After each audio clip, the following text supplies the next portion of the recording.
Example দিয়ে বুঝিয়ে দিচ্ছি। মালদার ব্যাংকে আমার স্ত্রী বাচ্চা হলো, আমার বাচ্চা খেয়ে নিচ্ছে, তারপরও দুধ অনেক, 1 বোতল না হলে 1 লিটার দুধ ডোনেশন করলাম, ওখানে বিক্রি করলাম, ওখানে জমা রইল, হয়ে গেল। ইনার বাচ্চা হয়েছে, ইনার বাচ্চা দুধ পাচ্ছে না, ইনি গেলেন ব্যাংকে কিনতে, ইনি কিন্তু জানেন না আমার স্ত্রীর দুধটা ইনাকে দিল। কথাটা বুঝতে পেরেছেন? ইনি নিয়ে এসে ইনার ছেলেকে খাওয়ালো, আমার মেয়ে ইনার ছেলে। এমন বন্ধুত্ব আমাদের খোদা না খাস্তা হয়ে গেল, ইনার মেয়ের সঙ্গে আমার ছেলের বিয়ে হচ্ছে। ইসলাম শরীয়তে সরাসরি হারাম, যেহেতু দুধ ভাই বোন হয়ে যাচ্ছে। দুধ ভাইয়ের সঙ্গে বিয়ে চলবে? চলবে না, হারাম। কি বুঝলেন? ওই জন্য শরীয়ত সম্মত হারাম এবং নাজায়েজ। ওই জন্য টেস্টিউ হারাম, অবৈধ বাচ্চা, বাঁদির পেটে বাচ্চা পয়দা হবে হারাম, অবৈধ। ওই জন্য কোরআনে 4টা বিয়ে আছে। তোমার স্ত্রী যদি অসুস্থ হয়, বন্ধ হয়, বাচ্চা না হয়, তুমি আর একটা বিবাহ করো তোমার স্ত্রী তোমার বংশ পরম্পরার জন্য। কিন্তু যদি মনেতে সন্দেহ হয় দুটো বিবিকে সমান চোখে দেখতে পারবো না, তখন তোমাদের জন্য একটাই বিবি যথেষ্ট। যেমন পার্লামেন্টে দাঁড়িয়ে কাগজ নিয়ে আমাদের দেশের প্রধানমন্ত্রীজি তিনি বললেন कि हमारे देश के मुसलमान बेटियों के साथ बड़ा जुल्म होता है, मुसलमान लोग इनको तलाक दे देते हैं और इसके ऊपर बड़ा जुल्म होता है। তিনি बोले हमें बड़ा दर्द होता है। मोदी जी जरा ये तो बताइए, बिल्किस बानो को जो लोग बलात्कार किया, जेल में थे, आप जिस दिन भाषण दे रहे 15 अगस्त के दिन अगले साल, कहां पर? लाल किला पर। तब गुजरात की अदालत उन्हें बारिहा बाइज्जत बड़ी कर देती है। ये कैसे हुआ? अब मुसलमान में दर्द है कि दुश्मनी है, ये तो खुद बताइए। सब থেকে দুঃখের বিষয়, পার্লামেন্টে অতগুলো মেম্বার আছে, এমপি আছে, পক্ষ বিপক্ষ আছে, মুসলমান এমপি আছে, কেউ একজনা প্রশ্ন করেনি যে मुसलमान बेटी को लिए हमारे इतना दर्द है, ये लोग बीबी को तलाक देते हैं और बड़ा जुल्म करते हैं, लेकिन किसी ने सवाल नहीं किया आप हमारे देश के प्राइम मिनिस्टर साहब है, लेकिन आपका बीबी कहां पर है?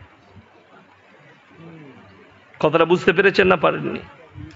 और हमारे देश के मीडिया वाले तो बिक गए, ये तो मोदी जी का पला हुआ कुत्ता है, ये कैसे सवाल करेंगे? हमें लेकर चलो, हम तो हमारे देश के प्राइम मिनिस्टर को बड़ा रिस्पेक्ट करते हैं, सम्मान भी देते हैं, लेकिन हमारा सवाल है आप मुसलमान बेटियों के ऊपर इतना रहम है आपके दिल में, लेकिन अपने बीबी के लिए थोड़ा तो रहम कर दीजिए। हम जब विदेश में जाएंगे, सऊदी अरब में जाएंगे, मलेशिया में जाएंगे, अगर हमें पूछेंगे कि आपके हिंदुस्तान में फास्ट लेडी का नाम क्या है, हम क्या बताएंगे? আমার যদি মাটাই কে যদি না জানি, তাহলে আমাকে যদি লোকে জিজ্ঞেস করে তোর মা কে, কি বলবো আমি? কথাটা বুঝতে পারেননি? দুঃখ তো এটাই, বেদনা এটাই, মুসলমানরা হাততালি মেরেছে, মারাত্মক কাজ করেছে। শুনলেন? তালাক যদি তুলে দেওয়া হয়, তালাক বলে কিছু থাকবে না মুসলমানদের। ওই জন্য দ্বিতীয় নম্বর কানুন আনতে চলেছে, এক দেশ এক কানুন, यूनिफॉर्म सिविल कोड। एक देश एक कानून, ना तुम्हारा निकाह रहेगा, ना तुम्हारे लिए इजाब कबूल रहेगी, ना कुछ रहेगा। तुम कैसे भी लेके एक लड़की को लेके आओ, उससे बलात्कार कर, यही तुम्हारा कानून होगा। आज के बोले दी मुसलमान भाई, তালাক তুলে দেওয়ার কারণে এরা বুঝে গেছে কিছু হারামখোর, যে আর মৌলবীরা আমাদের কিছু করতে পারবে না, লোকের বউকে নিয়ে পালিয়ে এসে ঘর করছে। বিনা বিয়েতে, বিয়ে তো দূরের কথা, উলামারা বসে আছে, যদি পশ্চিম বাংলার নয় পৃথিবীর কোন মুফতি ফতোয়া দিতে পারে মুসলমানদের যে কারুর বউকে নিয়ে পালিয়ে এসে তাকে নিকাহ করে, গোটা পৃথিবীর আল্লাহর কসম করে বলছি, গোটা মালদা ডিস্ট্রিক্টের সব মোল্লার মুহাদ্দিস গুলোকে নিয়ে যদি নিকাহ পড়ান, আল্লাহর কসম নিকাহ হবে না প্রথম স্বামী তাকে তালাক না দেওয়া পর্যন্ত, ইদ্দত না পালন করা পর্যন্ত। এটা হচ্ছে শরীয়ত। আমাদের সমাজে অনেক মুসলমান এই কথা ভেবে নিয়েছে যে মুসলমানরা এই মৌলবীদের কিছু ক্ষমতা নেই, আমরা আমাদের ইচ্ছা মতো করো, লোকের বউকে নিয়ে পালিয়েছে ঘর করো। যদি জানা যায় আপনাদের সমাজে এরকম লোক বাস করছে, তাকে সমাজ থেকে বয়কট করতে হবে, তাকে সমাজ থেকে বঞ্চিত করতে হবে। তার হাতে কোনো মৌলবীর খাওয়া যাবে না, কোনো মুমিন ব্যক্তির খাওয়া যাবে না। কেন? সরাসরি সে জিনায় লিপ্ত আছে, বলাৎকার জিনা করছে, সে অবৈধ সম্পর্কে আছে। কেন এলো এটা? ভারতবর্ষ রায় দিয়ে দিয়েছে পরকীয়া জায়েজ আছে। তোমার বউ যদি লোকের সাথে শোয়, রাতের বেলায় সকাল বেলায় তোমার কাছে আছে, তুমি কিচ্ছু করতে পারবে না। শরীয়তে অনেক কিছু করা যাবে, কিন্তু ভারতের সংবিধানে কিছুই করতে পাবেন না।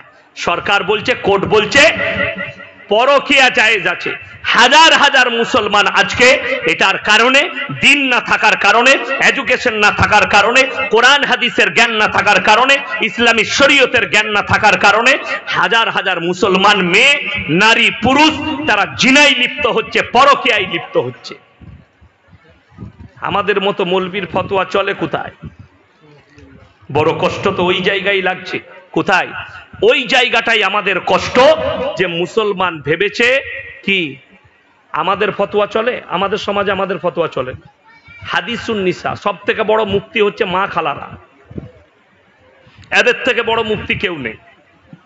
হ্যাঁ, এই 2 সপ্তাহ আগে আমার তখন জলসা ছিল না, মাদ্রাসায় একজন এলো, আসার পরে বলছে, হুজুর আমার আত্মীয় হয়, এই ছেলের বিয়ে ঠিক করব, আপনি একটু এলে ভালো হতো। আমি যাচ্ছি, বসে আছি গ্রামে, গেলাম,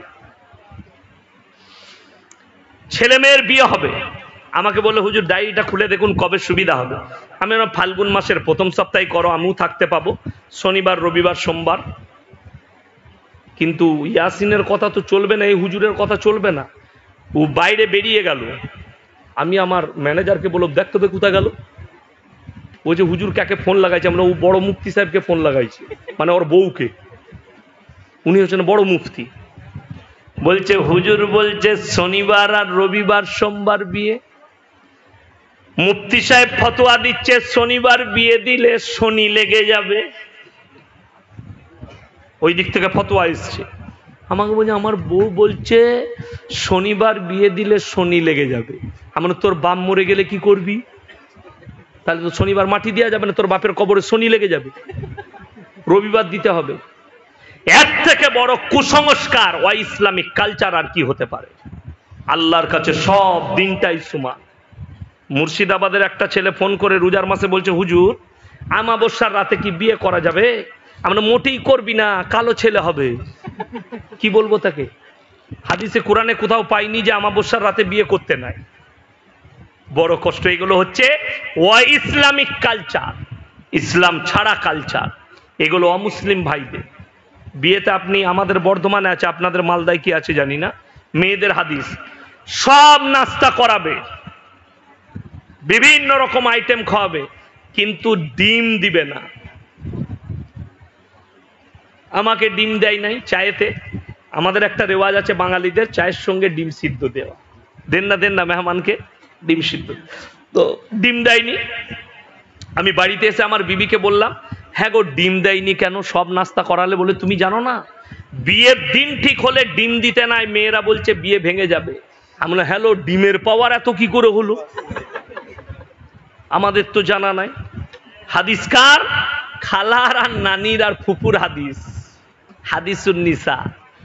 অবৈধ ভাষা, ইসলাম বিরোধী ভাষা, শিরকি ভাষা। যে ডিমের সৃষ্টিকর্তা আল্লাহ, তার থেকে পাওয়ার ডিমের কি করে হতে পারে? যিনি ডিমকে সৃষ্টি করেছেন, যে ডিম খেলে হজম হয়ে পায়খানা হয়ে নেমে যাবে, তোমার পেটের পাওয়ার বেশি ডিমের থেকে? পেটের পাওয়ার বেশি না বেশি নয়? আপনি নিয়ে আসুন একটা ডিম খেলে, সিদ্ধ ডিম, হজম হয়ে পায়খানা হয়ে নেমে যায়, তাইলে পেটের পাওয়ার বেশি না ডিমের পাওয়ার বেশি? পেটের পাওয়ার বেশি। ইঞ্জিন আছে, হজম করে বার করে দিবে। তো তুমি ডিমের উপরে বিশ্বাস করলে, তার সৃষ্টিকর্তার উপরে বিশ্বাস করতে পারলে না। দুঃখ ওই জায়গায়। আমার মুসলমান ভাই, দিনের ওপরে ফিরে আসুন। সবাই আসবো, জোরে বলুন ইনশাআল্লাহ। হ্যাঁ, চলুন। এরপরে আমি যেখানে ছিলাম সেখানে ফিরে যাব। কোথায়?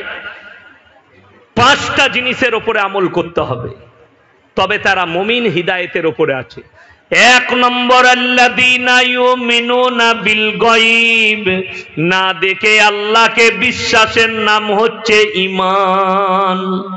আপনারা কেউ আল্লাহকে দেখেছেন? তারপরেও এখানে এসে বসেছেন কার মহব্বতে? আল্লাহর মহব্বতে। জোরে বলুন সুবহানাল্লাহ। আল্লাহর মহব্বত প্রেম টেনে নিয়ে এসেছে। এই আল্লাহর প্রেমের বদলায় কি পাবেন? আল্লাহ বড় জায়গা রেখেছে। দেখুন, জান্নাতে জান্নাতীদের বড় উপহার হবে। কিরকম উপহারটা হবে বলে দিই। ছেলেদের দেখবেন যখন বিয়ে ঠিক হয়, বাপ যদি মেয়ে দেখে আসে আর ছেলেকে বলে তোর বউটা দেখে এলাম, মেয়ে দেখে এলাম, খুব সুন্দরী দেখতে, ছেলের তখন মনে হয় আমি কবে যাব, আমি কবে যাব। আর বাপ যদি বলে তুমি সামনে শুক্রবার যাবে, এই প্রত্যেক দিন খালি ডায়েরিটা খুলে দেখবে কবে শুক্রবার, আজকে কি বার, দিন পেরুবে না। কেন বলছি? আমার সাথেও ঘটেছে। আমি যখন লখনৌ ইরফানিয়ায় পড়ি, আমার মা ফোন করে বলল তোমার বিয়ে ঠিক করছি আমরা তোমার ফুপুর মেয়ের সাথে। আমি পড়ার জীবন বাইরে কাটিয়েছি, আমার ফুপুর মেয়েকে ছোটবেলায় দেখেছি, আমি দেখিনি আর। তো আমি বললাম যে আমি দেখতে যাব। বলে এক কাজ করো, টিকিট করে নাও, বকরা ঈদের ছুটিতে এসো, তখন গিয়ে একবার দেখে আসবে আমার সাথে। আমি টিকিট বানালাম, রোজ খালি টিকিটটা বার করি আর একবার করে দেখি কবে তারিখটা হবে। কি বললেন? কেন? ভেতরে লাড্ডু পড়ছে, আমি আমার অর্ধাঙ্গিনীকে কখন দেখব। আমার মুসলমান ভাই, সিজদায় পড়ে কাঁদবেন, ফজরের সময় যখন নামাজ পড়তে উঠবেন চোখের পানি ফেলাবেন। আল্লাহর জান্নাতে সব থেকে দামি উপহার হবে আল্লাহর দিদার। চড়ে বলুন সুবহানাল্লাহ। আল্লাহর দিদার হবে জান্নাতীদের। সেই দিনটা কেমন হবে, সেই সময়টা কেমন হবে একবার অনুভব করে দেখুন, ভেবে দেখবেন, চোখ দিয়ে পানি পড়বে। আমার মুসলমান ভাই, না দেখে আল্লাহকে বিশ্বাস, দেখে নয়। 2 নম্বর, আল্লাযীনা ইউমিনুনা বিল গায়ব ওয়া ইউকিমুনাস সালাহ, এবং তারা যেন পাঞ্জেগানা নামাজ আদায় করে। সবাই 5 ওয়াক্তের নামাজ পড়বো, জোরে বলুন ইনশাআল্লাহ। এরপর বলি, আল্লাহ নবী সাল্লাল্লাহু আলাইহি সাল্লাম হাদিস বর্ণনা করলেন, মুসান্নাব ইবনে আবু শাইবার 40 নম্বর হাদিস।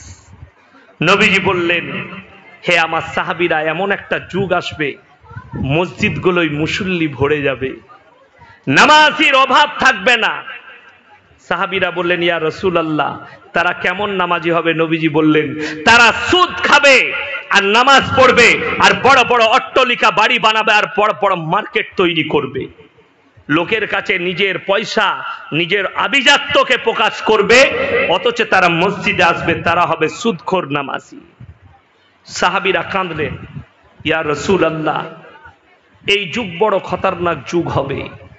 আমার মুসলমান ভাই, নামাজ পড়বেন, নামাজটা যেন নামাজের মতো হয়। পাইকিরি নামাজ পড়বেন না। আমাদের দেশের অনেক লোক পাইকিরি নামাজ পড়ে। পাইকিরি নামাজ মানে কি? বাজারে দোকান আছে, মসজিদে আজান হয়েছে, আজান হওয়ার পরে দোকান চালিয়ে যাচ্ছে, ঠিক যখন তাকবীর দিচ্ছে আল্লাহু আকবার আল্লাহু আকবার, তখন তাড়াতাড়ি ছুটে এসে আল্লাহ, আর মনে পড়ছে না দোকানের ক্যাশ বাস্কতে চাবি লাগাইছি না লাগাইনি। নামাজে দাঁড়িয়ে টাকা গুনছে, তালা গুনছে। নামাজটা কত সুন্দর হবে। হাজী সাহেব আমার পাশে বসে আছে, জিজ্ঞেস করুন, মক্কা মদিনায় আজান হওয়ার আগে মুসল্লিরা মসজিদে প্রবেশ করে যায়। জোরে বলুন সুবহানাল্লাহ। ঠিক বলেছি না হাজী সাহেব? যারা গেছে তারা জানে, দোকান খোলা পড়ে থাকে, আজান হলে সবাই মসজিদে চলে এলো নামাজের জন্য। তা বলে আপনারা দোকান খুলে মসজিদে যাবেন না, ঘুরে এসে দেখবেন 2টি চানাচুরও নেই, সব নিয়ে পালিয়ে গেছে। কেন? ওখানে আর এখানে বহুত পার্থক্য আছে, ফারাক আছে, ইমানের মজবুতির ফারাক আছে। আমার মুসলমান ভাই, কেন? তারা কিসের ওপরে আমল করলো? আল্লাহর কোরআনের ওপরে, নবীজির আদর্শের ওপরে আমল করলো। যদি বলেন কি বলছে? যারা ব্যবসায়ী আছেন, যারা চাষিবাসী আছেন, তারা শুনেলেন। আমার আল্লাহ রাব্বুল আলামিন কোরআনে বললেন, ইয়া আইয়ুহাল্লাযীনা আমানু ইযা নুদিয়া লিস-সালাতি মিন ইয়াউমিল জুমআহ ফাসাউ ইলা যিকরিল্লাহি ওয়া যারুল বাই যালিকুম খায়রুল লাকুম ইন কুনতুম তা'লামুন ফাইদা কুদিয়াতিস-সালাতু ফান্তাশিরু ফিল আরদি ওয়াবতাগু মিন ফাদলিল্লাহ ওয়াজকুরুল্লাহা কাসীরান লাআল্লাকুম তুফলিহুন। হে আমার বিশ্বনবী, পৃথিবীর মানুষকে বলো, হে ঈমানদার ব্যক্তিরা, যখন তোমাদিকে জুম্মার জন্য ডাক দেওয়া হয়, তোমরা সমস্ত ব্যবসা বাণিজ্য বন্ধ করো। ডাক দেওয়া মাত্র, আজান হওয়া মাত্র সব বন্ধ করে দাও, ব্যবসা বাণিজ্য খেতি বাড়ি, আর চলে এসো আল্লাহর ঘরে কল্যাণের জন্য। আজান হওয়া মাত্র দোকান বন্ধ করো আর মসজিদে চলে যাও, উজু করে আগে থেকে রেডি হয়ে যাও। মসজিদের ভেতরে গিয়ে আমার মুসলমান ভাই, এটার উপরে সৌদি আরব, ইয়ামান, Qatar, Kuwait, Iran, Iraq, Malaysia, Indonesia, মিশর সবাই আমল করলো। ভারতের লোকরা বললে নামাজ না দাঁড়ালে তার আগে যাওয়া যাবে না। যেমন আমাদের দেশে মসজিদের থেকে জানাজার নামাজে ভিড় বেশি হয়, হয় না? হয় না? কথা বলে জানাজার নামাজ পড়বে, জোহরের নামাজের পরে জানাজা আছে। কিছু হযরত আছে তারা উজু করে মসজিদের বাইরে বসে থাকে, ফরজ পড়বে না কিন্তু জানাজা পড়বে। আচ্ছা, কেউ যদি জানাজা ছেড়ে দেয় গুনাহ আছে? গুনাহ নাই। কেউ যদি ফরজ নামাজ ছেড়ে দেয়, গুনায়ে কবিরা। জেনে রেখে দিবেন, ফরজ ইবাদত ছেড়েছে। মানুষের, আমাদের দেশের লোকের বুঝার এটাই ভুল। নামাজ কেমন পড়বেন? আমার আল্লাহ রাব্বুল আলামিন নামাজ সম্পর্কে বললেন, কাদ আফলাহাল মুমিনুন, যারা মুমিন হবে তাদের এক নম্বর চরিত্র হবে আল্লাযীনা হুম ফি সলাতিহিম খাশিউন। তারা যখন নামাজ পড়ে নম্রতার সঙ্গে নামাজ পড়ে, বিনয়ের সঙ্গে নামাজ পড়ে, খুশু খুজুর সঙ্গে নামাজ আদায় করবে। নম্র বিনয়ী ভাবে নামাজ আদায় করবে। 5 মিনিটের নামাজে 10 মিনিট খরচ করবেন। আমাদের দেশে 40 মিনিটে তারাবি শেষ হয়ে যায়, হয় না? হয় না? এটা হাফেজদের দোষ নয়, কওমের দোষ, মুসলমান জাতির সমাজের দোষ। আল্লাহ তাআলা আপনাকে আমাকে সকলকে হিফাজত করুক, বলুন আমিন। আল্লাহ হিফাজত করুন, আল্লাহ ইখলাসের সঙ্গে নামাজ পড়ার তৌফিক দান করুন। ফাইন্নাহু ইয়ারাক, তোমরা যখন আল্লাহর কাছে দাঁড়াবে মনে মনে ভাববে আমি আল্লাহকে দেখতে পাই বা না পাই, আমার আল্লাহ আমাকে অবশ্যই দেখছেন। এটা তোমরা মনে মনে করবে। আমি আল্লাহকে দেখতে পাই বা না পাই, আমার আল্লাহ আমাকে অবশ্যই দেখছেন। ফাইন্নাহু ইয়ারাক। তবে তোমার নামাজের মধ্যে ধ্যান থাকবে। আজকে অনেক মানুষ বলে আমার নামাজের মধ্যে ধ্যান থাকে না। তার কারণ হচ্ছে তুমি খুশু খুজু আনতে পারোনি, আল্লাহর প্রতি নিজেকে আত্মসমর্পণ করতে পারোনি। সবাই করব, জোরে বলুন ইনশাআল্লাহ। এরপর চলুন তৃতীয় নম্বর, ওয়া মিম্মা রাযাকনাহুম ইউনফিকুন, এবং আমি আল্লাহ যে রিজক দান করেছি সেখান থেকে তারা ব্যয় করবে। আমি আল্লাহ যে রিজক দান করেছি সেখান থেকে তারা যেন ব্যয় করে। হালাল মালকে হারাম জায়গায় ইস্তেমাল করবেন না। মানুষ হালাল টাকা রোজগার করে, আম বিক্রি করে 5 লক্ষ টাকা লাভ করেছেন।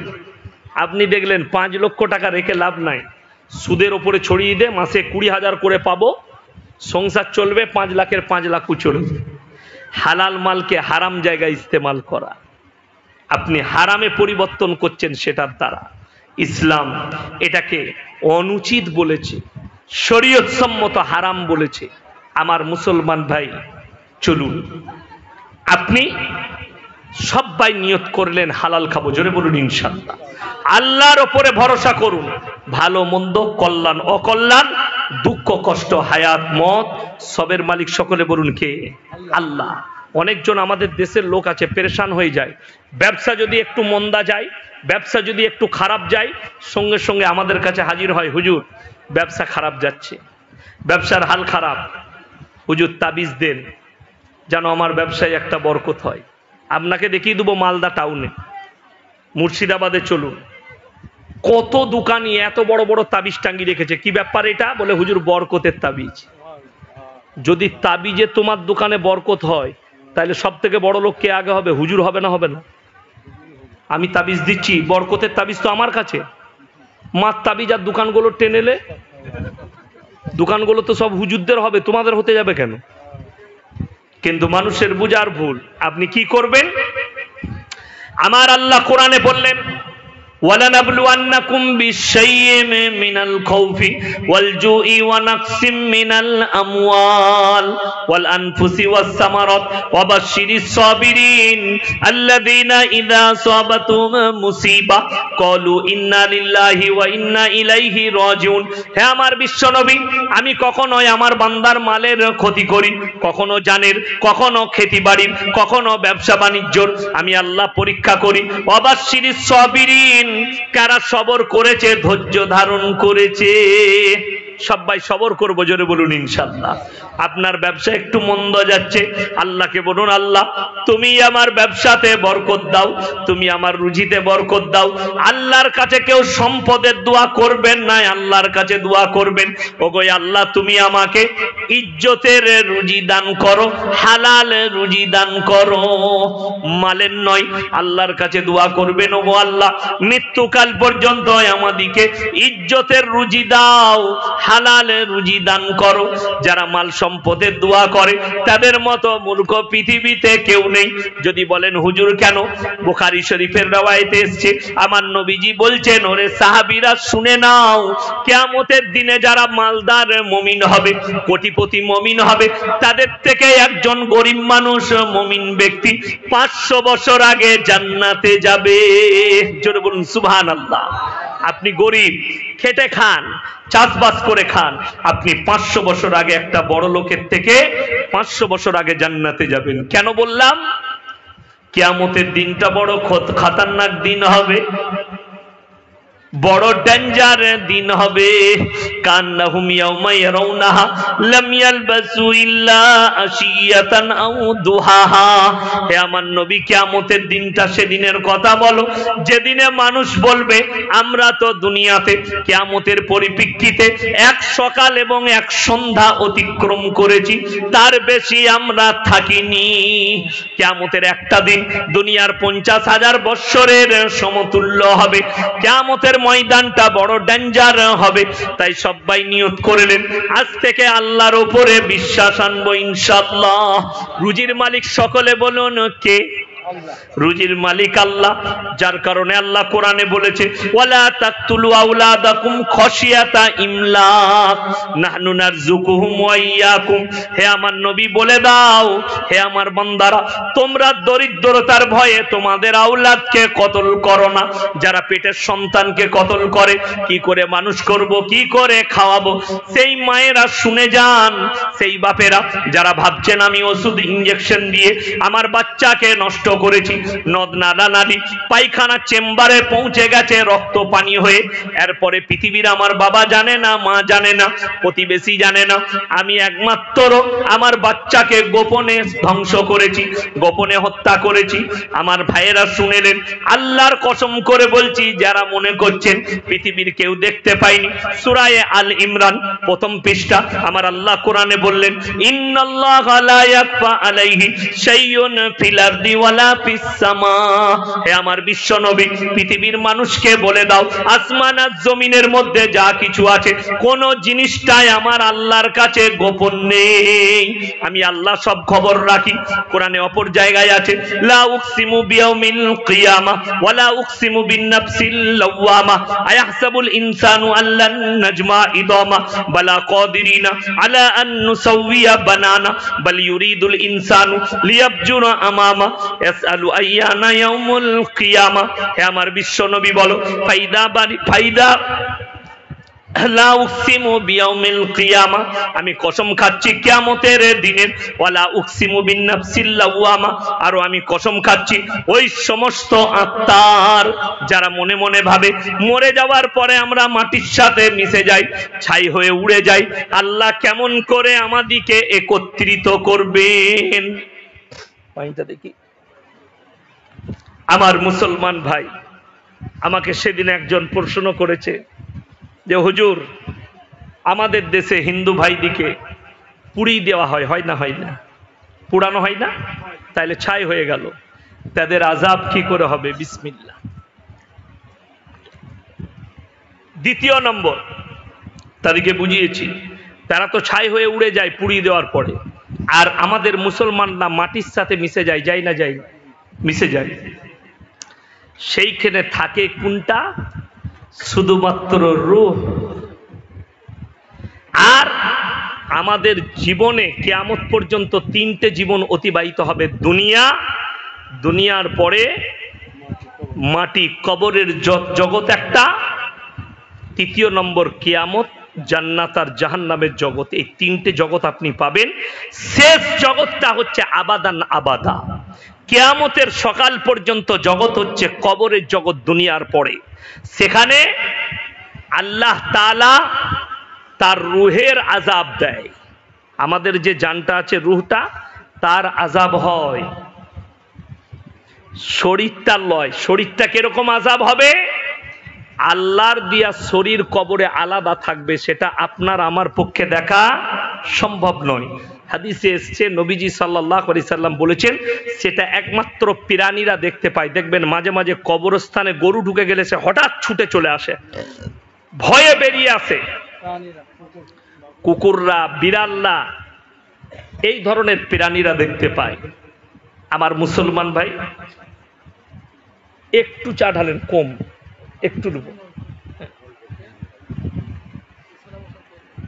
বিসমিল্লাহ বলে সব খাবো না, একটু দিলি, ইঞ্জিন এমনি গরম আছে।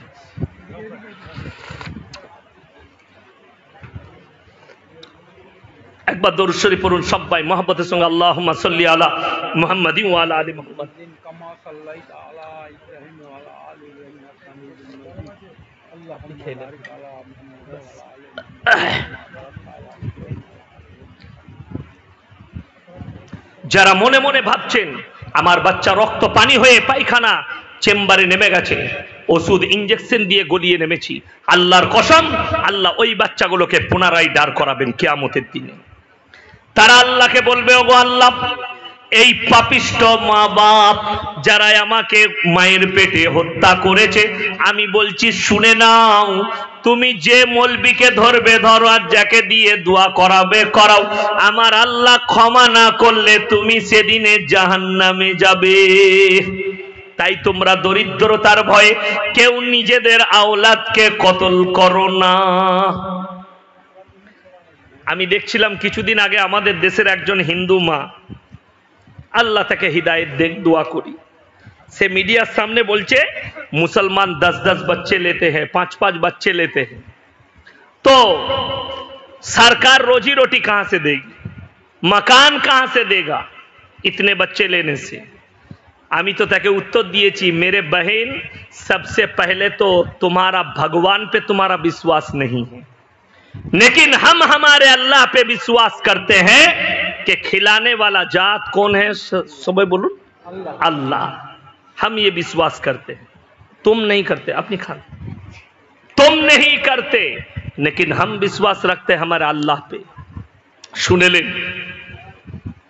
আমাদের দেশের आरएसएस এর প্রধান মহান ভাগবত জি दिल्लीर একটা প্রোগ্রামে বলেছে, ज्यादा खाना खाना और ज्यादा बच्चा पैदा करना जानवर का काम है। কেদিকে টার্গেট করে বলেছে মুসলমানকে? আমার উত্তর আছে, রবীন্দ্রনাথ ঠাকুর बापेर 9 नंबर संतान, भाई बोन मिलिए 14 नंबर। महान भगवत जी जरा ये तो बताइए, इतने बड़े शख्सियत को आप क्या कहेंगे, उसके माँ बाप कौन हो, उसको आप क्या कहेंगे? जिसका 14 ठो औलाद है। मुसलमान 5 बच्चा ले, मोदी जी तो अपने बाप के 5 नंबर औलाद है, 5 भाई है मोदी जी, तो आप मोदी जी के माँ बाप को क्या कहेंगे? बड़ी सोचने की ताज्जुब की बात है। मुसलमान 5 बच्चा ले तो इसमें गलती है। बोले मुसलमान 5-5 बच्चे लेते, अबे हम गाय का गोश्त खाते हैं, हमारा हो जाता है, लेकिन तुम्हारा होएगा नहीं। যেমন যোগী जी আপনাদের মালদায় এসে বলে গিয়েছিলেন, अगर हम सत्ते में आए तो बंगाल में 24 घंटा के अंदर गाय काटना बंद कर देंगे, क्योंकि गाय हमारा माता है। प्रॉब्लम तो एक जगह है, अगर गाय माता है तो सांड बाप क्यों नहीं बनता? और सब থেকে বড় প্রবলেম, গাই যদি মাতা হয় তার বাছুর হয় না, হয় না? বাচ্চা, বাচ্চা হয়। তার যখন আবার সেই বাচ্চাটার যখন বাচ্চা হয় তো ওকে নানি বলি না কেন? সবাই মা হলে যে বাপের ক্যারেক্টার খারাপ হয়ে যাবে? কেউ যদি বউকে বলে তোকে এত ভালোবাসি, এত ভালোবাসি, মা বলতে মন যাচ্ছে, বউ ঝাঁটা করে মারবে না? মারবেন? বউকে মা বলা যাবে? তো সবাই যদি মা হয় তোর বাপের ক্যারেক্টার কি হবে? কষ্টের বিষয়। और हमारे अल्लाह ने हमारे लिए हलाल बनाया, खाओ गाय का गोश्त खाओ, कोई हर्ज नहीं। বড় কষ্টের বিষয়। ভারতবর্ষে পৃথিবীর এখন দ্বিতীয় নম্বরে আছে গোশ রপ্তানিতে, গরুর গোশ রপ্তানিতে পৃথিবীতে দ্বিতীয় নম্বর। 7টা বড় বড় বিফের ফ্যাক্টরি আছে, তার মধ্যে 5টা খালি আরএসএস এর লোকের, বিজেপির নেতাদের। 5টা আমি আপনাদেরকে তথ্য দিয়ে গেলাম। ইউপিতে খুদ আছে একটা, পুনেতে আছে, গোয়ায় আছে, দিল্লিতে আছে। अरे जरा बोलचे हम गोरक्षक बाहिनी है, अबे उधर जाके कंपनियों को तोड़ो, तुम्हारा नेता को मारो जूते से, साला इतना इतना गाय काट देते हो, स्पॉट होके चला जाता है देश विदेश में। बड़ो कष्टेर विषय। जरा बोलचे बंगाल में गाय काटना बंद कर देंगे, अपनी आमार संगे चलुन, गुजराटे गरुर गोश्त पाওয়া যায়, মুম্বাইয়ে গরুর গোশত পাওয়া যায়, দিল্লিতে গরুর গোশত পাওয়া যায়, ইউপিতে গরুর গোশত পাওয়া যায়। কারা বিক্রি করে? লাইসেন্সধারী দোকান আছে। আর যদি গাय काटना बंद हो जाए असुविधा কি আছে? गाय काटना बंद कर दो, हम इतना बकरी खाएंगे तुम सूंघ भी नहीं पाओगे। ঠিক কি না কথা বলে? ছাগলের গোশত খাবো, অসুবিধা কিচ্ছু নাই। 700 টাকা কেজি আছে, 1500 করে দেবো, এত খাবো, তখন তুই শুনতে পাবি না। কষ্টের বিষয়, বড় দুঃখের বিষয়। এগুলো ব্রেনের বিবেকের দোষ। শুনেলেন? যারা বলছে একটার বেশি বাচ্চা লিয়া যাবে না, দুটোর বেশি বাচ্চা লিয়া যাবে না, এই ভাবনা, এই সোচ যদি আমাদের পূর্বপুরুষ যারা বাপদাদা ছিল তারা নিয়ে নিত, তো আমাদের দেশের প্রধানমন্ত্রী মোদিজি আপনিও হতেন না, আর যোগীজি আপনিও মুখ্যমন্ত্রী হতেন না। যদি এই সোচটা, এই ভাবনাটা আমাদের বাপদাদারা নিয়ে ফেলতো, আমরা দুনিয়ার মুখ দেখতাম না। ঠিক কি না কথা বলেন? হ্যাঁ। এরপর যদি বলেন এত জায়গা পপুলেশন বাড়ছে কি করে হবে? যদি এরকমই ঝামেলা হয়, পরমাণু বোমা আছে 2-3টে রাজ্যে মেরে দে, খানিক মাল মরে যা। আল্লাহর কসম করে বলছি, গোটা পৃথিবীর মানুষ কিয়ামত পর্যন্ত যত আসবে সকলের জন্য আমার আল্লাহ জায়গা করে রেখেছে। সকলে বলুন সুবহানাল্লাহ। ওই জন্য বেঈমানি করো না, কুফরি করো না, ইসলামকে বুঝো। রুজির মালিক সকলে আজ থেকে বিশ্বাস করবো কাকে? সকলে জোরে বলুন আল্লাহকে। আপনি এটা মাথায় রাখবেন। তৃতীয় নম্বর হয়ে গেল। চতুর্থ নম্বর, ওয়াল্লাযীনা ইউমিনুনা বিমা উনজিলা ইলাইকা ওয়া মা উনজিলা মিন ক্বাবলিক। হে আমার বিশ্ব নবী, পৃথিবীর মানুষকে বলো, আমি যতগুলো নবী পয়গম্বর রসুল পাঠিয়েছি এদেরকে জানো এরা নবী বলে বিশ্বাস করে। সবাই করবো, জোরে বলুন ইনশাআল্লাহ। ওয়াবিল আখিরাতি হুম ইউকিনুন, এবং তারা যেন পরকালের উপরে দৃঢ় বিশ্বাস রাখে। এরপর আমার আল্লাহ পরের আয়াতে বললেন, উলাইকা আলা হুদাম মির রাব্বিহিম ওয়া উলাইকা হুমুল মুফলিহুন। হে আমার বিশ্ব নবী, আমার এই 5টা কথার উপরে যারা বিশ্বাস করবে, আমল করবে, তারাই একমাত্র হিদায়াতের উপরে আছে, তারাই একমাত্র কামিয়াব।